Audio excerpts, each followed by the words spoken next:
In September of 1620, 35 saints and 67 strangers set sail from the port of Plymouth on the coast of England. Their goal? To establish a second permanent English colony in North America. These were people primarily defined by their religious identity. They were Puritans, which was a term that meant that they were trying to purify the Protestant religion in England. They felt that it had not sufficiently broken with Catholic precedent, that there were too many ceremonies and too much of the church hierarchy that had been carried over from Catholicism. They were increasingly in conflict with the king and with the upper hierarchy of the church, the bishops and the archbishops, who didn't think that the church should make any more changes, that it had reached just the right level of reformation. And they then proceeded to try to purge the church of these Puritan elements. The group had been granted permission to settle in Northern Virginia, but when they arrive at Cape Cod instead, outside London Company territory, they draw up a document to legitimize their position before they leave the ship.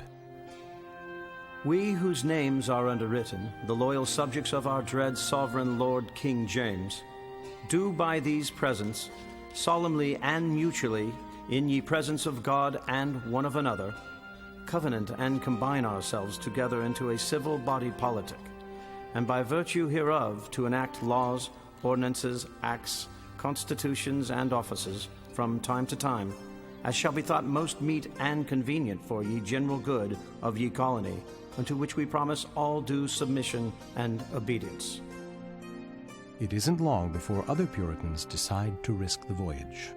Especially after the mid-1620s, when there was a new king, King Charles I, and some new archbishops who were hardliners about trying to suppress Puritanism. Many Puritans in England thought that they needed to get out. The people who embark on these journeys are quite different from those who signed on for passage to the Chesapeake. People have, in fact, analyzed the ship lists, and we know a lot about the early settlement patterns, what towns they went to, what little patch of land they lived on, and so on, and who they brought with them. Because New Englanders, the colonial New Englanders, were nothing if not committed to keeping lots and lots of records.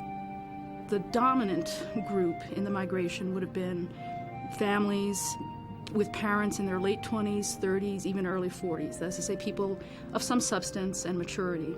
They were people who owned some property, who owned their own farm or their own shop back in England. And so we have much more of an age spectrum, from children to young adults to even old people who are going together as intact family groups. They're going with some property of their own.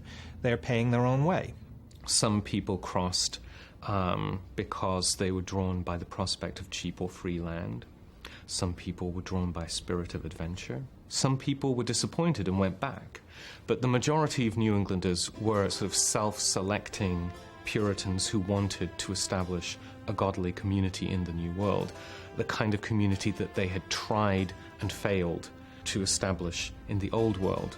People often say that the Puritans came to New England because they were being persecuted in Old England. There's an element of truth to that, but many people in England might have said that the Puritans left because they had tried and failed to persecute everybody else in England and that they now wanted to persecute others in North America.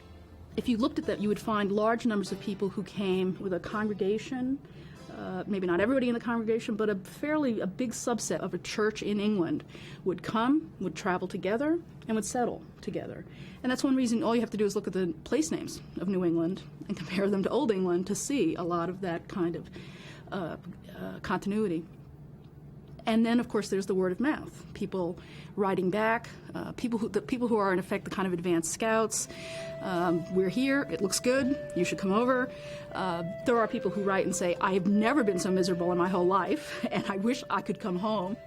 As an Englishman studying early American history, I think it's very important to recognize that when people crossed the Atlantic, they didn't sort of dump all their cultural baggage overboard. They were very much Englishmen and Englishwomen living in a new world, and that new world transformed their lives in many respects, but they still, in many other respects, remained a product of the culture they had come from. So it's important for us to understand the culture they came from and the way in which the various attitudes and structures that they brought with them gradually, but only gradually, transformed and adapted in these very different circumstances. But rather than thinking of the colonists as Americans, it's in some ways more helpful and perhaps more revealing to think about the interaction between their identity as English men and women and their experiences in this very different environment, which then reconstituted their Englishness, their Europeanness, in very fascinating ways.